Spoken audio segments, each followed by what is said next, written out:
The man we spoke with is a U.S. citizen.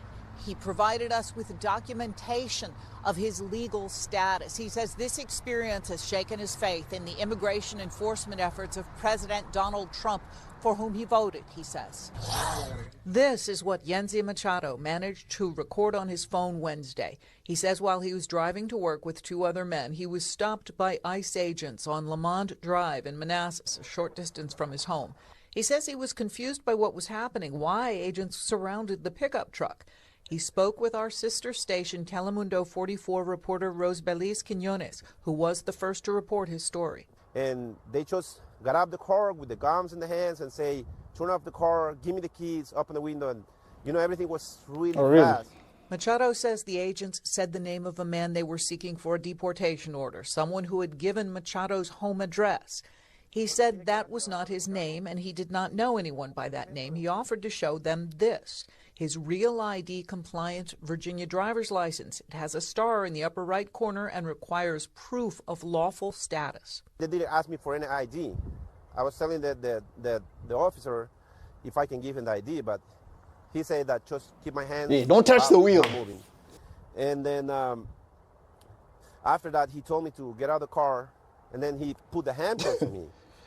And then he went to me and said, how did I get into this country? And if I was waiting for court or if I have any case. And I told him I was an American citizen. And he looked at his other partner like, smiling, like saying, can you believe this guy? Because he asked the other guy, do you believe him? Machado said he was uncuffed and immediately released after showing his driver's license. The two men with him were taken into custody. He does not know why. The incident has caused him to reflect. Because, like I say, I was Trump supporter. I voted. I don't even feel sorry for you. Last elections, but because I thought it was going to be the things, be pointless, like just go against criminals. Not every illegal Hispanic looking like that. They will assume we are illegals. So, do you think that's what they're doing now? That's what they're doing now. They're just following Hispanic people looking like. Immigration lawyers. And you went ahead and voted for him? Now you're surprised. Man, I'm telling you, black folks go through this all the time when we're illegally arrested. No one wanted to listen to us. Now we're noticing that this is now being brought into the Hispanic community, where now they're just being targeted because they look like illegal immigrants. Hey, man, F around and find out. I have a question for the rest of America. Does anyone even care about Nebraska? Man, hell no. Hell no. Does anyone even care? Do you care about Nebraska? Because I have a feeling you voted for this. I mean, Nebraskans don't even care about Nebraska.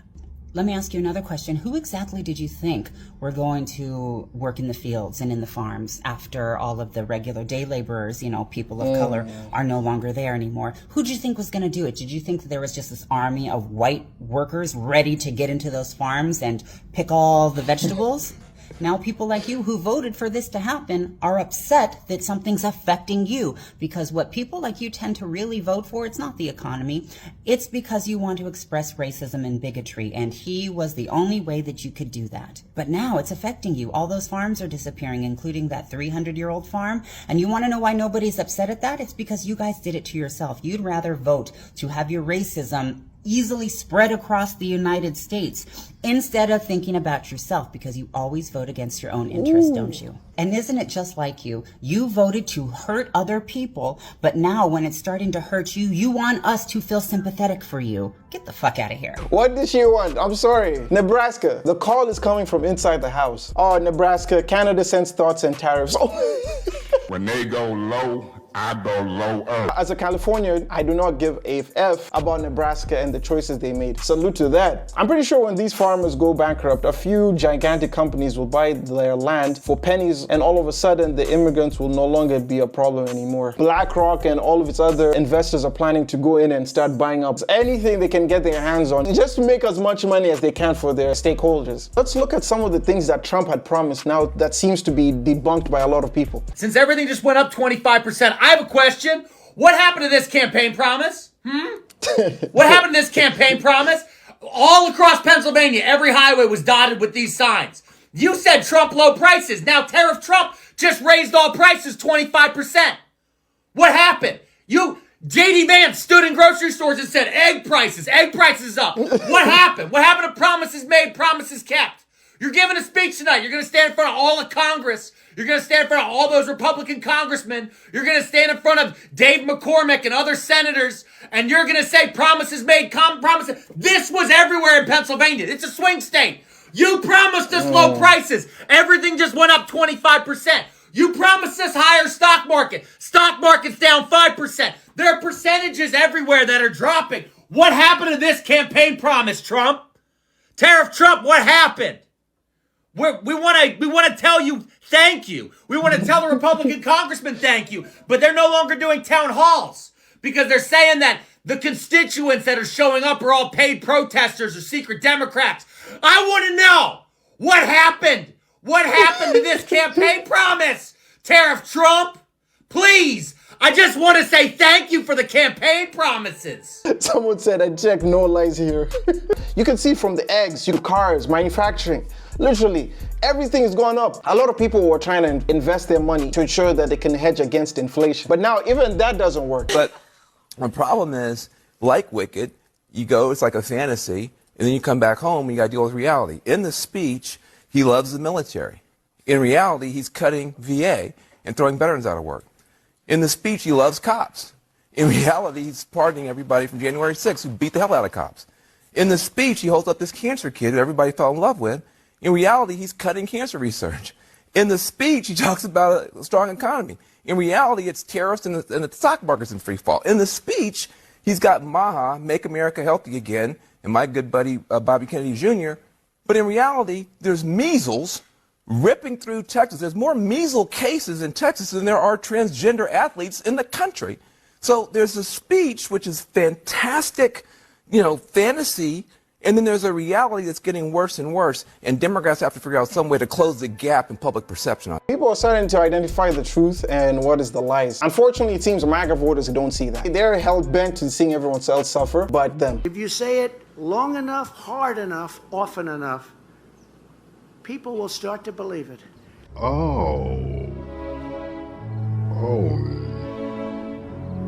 no. Donald Trump stands up and says things that just aren't true. He talks about $350 billion to him. Repeats it over and over and over again. 160-year-old people are getting Social Security, right? That's not happening.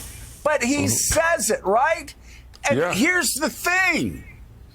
If you don't know how to respond to a lie, as Chris has said, that's the biggest audience any politician's going to get. So Americans, what are they to think? Okay, well, I guess 160-year-olds are getting I'm sorry. I know it. Well, no, I don't. It's not harder than it looks because I've been in Congress. I can tell you, it's not harder than it looks. Where are the Democrats when he starts saying this nonsense? Why don't they get one person out there who can communicate extraordinarily well? You know what Democrats are busy doing? They're out there busy making TikTok videos, trying to show how aggressive and strong they are.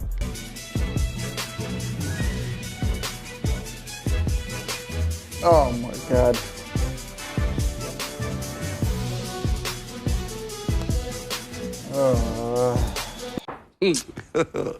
God have mercy upon us.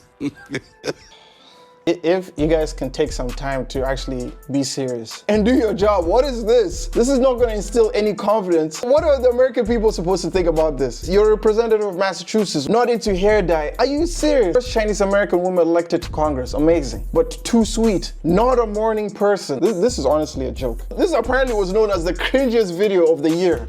Mama always said life is like a box of chocolates. You never know what you're going to get. And apparently, Donald Trump didn't know what he was going to get either when he decided to levy 25% tariffs on Canada because Lindt, the chocolate company, supplies 50% of Canada's chocolate out of the U.S. to Canada. And what they are highly considering, instead of paying the tariffs, is going to Europe and supplying Canada's chocolate from Europe. This is the exact opposite of what tariffs were supposed to do. It was supposed to bring manufacturing back to the United States, according to Donald Trump. But this is the first example of probably many in which companies that supply products internationally to these companies that have these tariffs on them now are going to be going out of the country because Canada and Mexico has their own retaliatory tariffs, and Lindt is not going to pay those.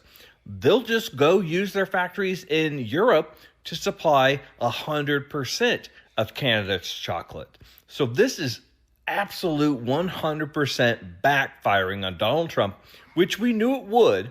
So Lindt chocolate, the first of many to come. So you never know what you're going to get, do you, Donald? So much for making America great. Now all the jobs are gone. 1 minute, this is the best trade deal ever. The next minute, oh, they're taking advantage of us. 1 minute, there's tariffs on. Next minute, there's tariffs off on certain products. Trump, you're messing up with people's lives. Like, what's going on? Honda just called out Donald Trump for lying about them building a new plant, and they also credited President Biden for their recent investments. Now, if you remember, during Donald Trump's joint address to Congress, he had this to say about Honda. With Honda just announcing a new plant in Indiana, one of the largest anywhere in the world. Except one problem. Honda had to put out a statement saying this, quote, "While Honda did not announce plans for a new plant in the U.S. at this time, we have invested over $3 billion in advanced vehicle manufacturing in America in just the past 3 years, with a cumulative total of $24 billion. Yeah, the last 3 years when President Biden was in office. Donald Trump is tanking the economy, and he's trying to make up lies about what's not happening in America to try to cover his tracks. Good on Honda to call him out, to come out and say this isn't happening. What he's saying is flat out not true. And why shouldn't they? Why should the people of Indiana get excited about something that's not going to happen? Good job. Today honestly just feels like it's such a bad dream, but I'm so worried about what's going to happen to my small business now that these tariffs are in place. And I feel silly coming on here and crying because I know that every single one of us is going to be affected by these so negatively. But me and my sister started this business when we were in our 20s, and back then we had no idea what was coming our way.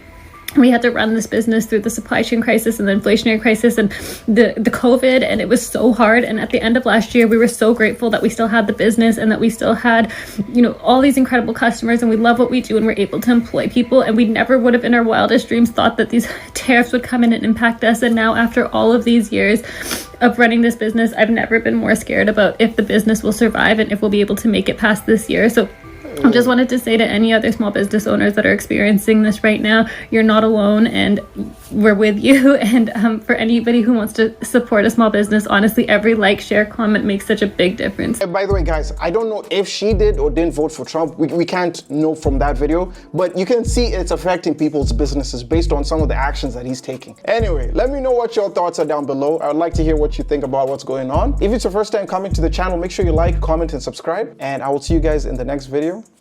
Peace.